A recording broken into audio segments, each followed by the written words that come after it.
예, 윤미향 당선인의 논란과 관련해서 정의당의 심상정 대표가 목소리를 냈습니다. 민주당을 향한 따끔한 목소리도 냈습니다. 들어보시죠. 이미 의혹이 눈덩이처럼 커지고 본인의 해명이 신뢰를 잃은 상태에서 검증과 공천 책임을 갖고 있는 더불어민주당이 계속 뒷짐을 지고 있는 것은 국민들이 납득하기 어려울 것입니다. 더불어민주당은 신속히 책임 있는 조치를 내놓을 것을 촉구합니다. 그리고 민주당 내부에서도 처음으로 윤미향 사퇴론이 나왔습니다. 김영춘 의원인데요. 윤미향 당선인 신분을 사퇴하고 원래 운동가로 돌아가 백의종군하는 것이 가장 바람직한 해법이다.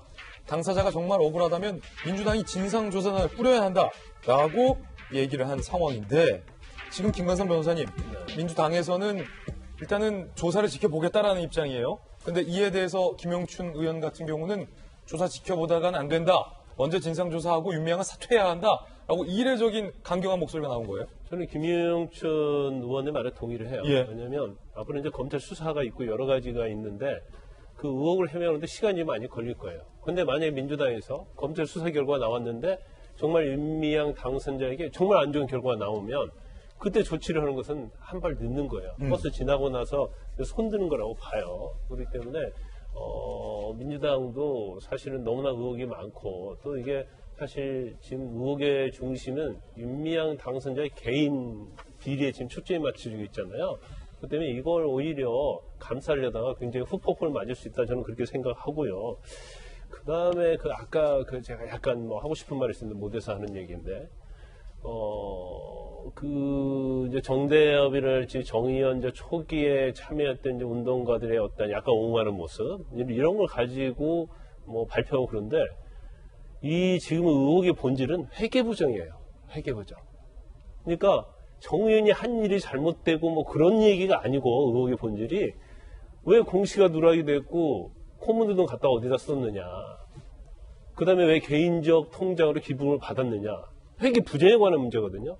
그런데 이걸 가지고 물타기라면 안 된다는 거예요. 제 생각은. 물타기다 그건. 그렇죠. 그래서 초기에 정말 정의롭게 의지를 가지고 활동한 사람들 내세워서 그럴 리가 없다. 근데 회계부정에 관한 결과는 나오지 않았잖아요. 제가 볼 때는 이용수 할머니 만났는데 아마 주위에서 그랬던 것 같아요. 이용수 할머니 만나가지고 서로 화해하면 이게 굉장히 없던 걸로 될 수 있다. 누가 그렇게 얘기했을 가능성이 크다고 봐요. 근데 저 만나는 과정도 보면 굉장히 무례하다고 우리가 볼 수밖에 없거든요. 왜냐면 이용수 할머니의 어떤 기자회견으로서 이게 촉발이 됐으면 그게 잘못했는지 잘못 안 했는지 정말 자기가 잘못했다고 하면 미리 전화해서 제가 좀 만나고 싶습니다. 그래서 양해를 구하는 게 맞다고 봐요. 근데 일방적으로 찾아간 것 자체가 정말 사실이라고 한다면 그게 굉장히 좀 문제가 있다고 보고 당장 사퇴해야 된다 국회의원직에서. 이렇게 보세요. 일단 중요한 것은 뭐냐면 5월 30일 날 국회의원 의원직이 이제 의원 신분으로 돌아가거든요.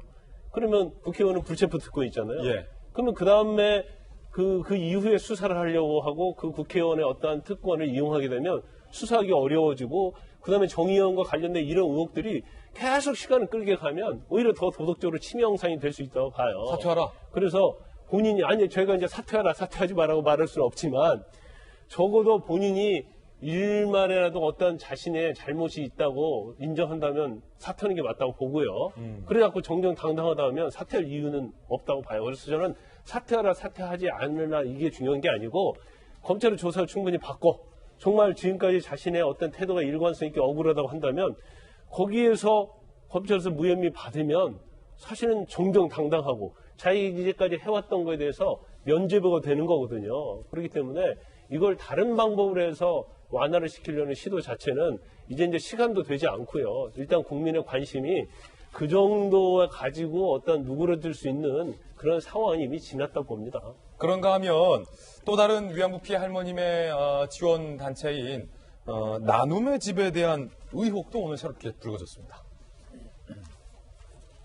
나눔의 집 실태, 한국일보 기자들이 취재를 했는데 나눔의 집 운영위 회의록 내용을 입수를 한 겁니다.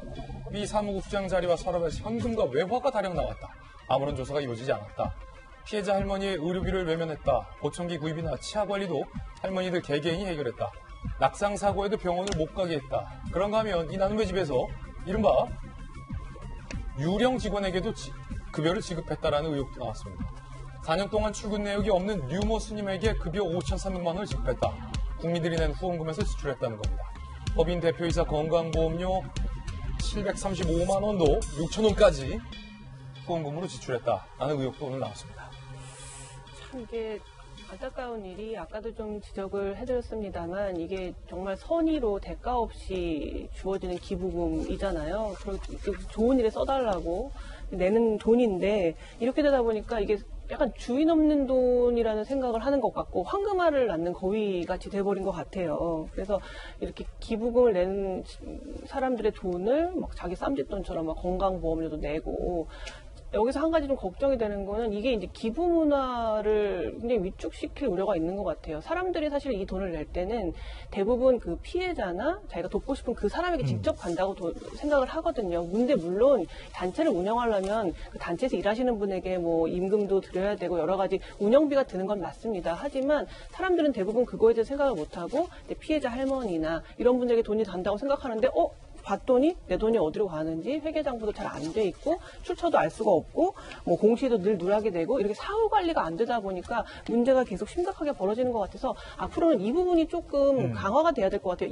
물론 조건 없이 준 돈이기는 합니다만 이 돈이 어떻게 쓰였는지 단지 그냥 액수를 뭐 공시하는 수준일 뿐만 아니라 그게 원래 목적대로 지출이 됐는지 정말 할머니들의 뭐 보청기나 뭐 임플란트로 갔는지 그러니까 뭐 그렇게까지 자세하게 가진 않더라도 적어도 어떤 항목으로 어떻게 당신의 돈이 사용되었습니다에 대한 아주 최소한의 설명이라도 있어야지 이렇게 돈을 받고 나면 끝인 상황이 계속되면 저라도 앞으로 기부할 때는 좀 생각을 해보게 될 것 같아요. 내 돈이 어디로 가는지. 이런 점들이 좀 우려가 된다라는 건데 여러 가지가 나왔어요. 이재명 기자. 예. 외화도 나왔고 현금도 나왔고 건강보험료 대납 의혹도 나왔고 급기야 유령도 나왔어요.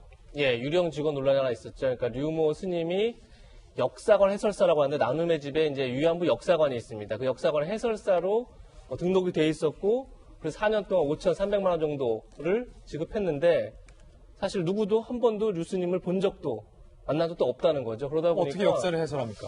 그렇죠. 이제 뭐 아마 출근을 안 했던 것 같은데 뭐 원래는 하려고 했었는데 그게 뭐 여의치 않았던 건지 뭐 저희가 경위는 정확히 지금 알 수 없지만 어쨌든 나눔의 집이 운영되는 과정에서도 좀 주먹구구식으로 운영된 게 아닌가 이런 의심이 들 수밖에 없을 것 같고 이미 뭐 경기도에서는 특별 점검에 이어서 특별 사법경찰관을 투입해서 뭐 강제 수사를 하겠다 이렇게 했기 때문에 뭐 다시 이제 더 자세한 어떤 결과가 나올 거라 보이는데 이재명 경기도지사도 이 특별 점검 결과를 발표하면서 이런 얘기를 했더라고요. 아무리 대의에 따른 선행이 있더라 하더라도 선행이라 하더라도 법과 원칙은 반드시 지켜야 한다 이런 얘기를 했는데 뭐 사실 너무나 당연한 얘기인 거죠. 근데 그게 지금까지 안 됐다는 게 오히려 더 좀 착잡한 것 같고 오히려 이번 기회에 좀 바로 잡아야 되지 않나 싶습니다.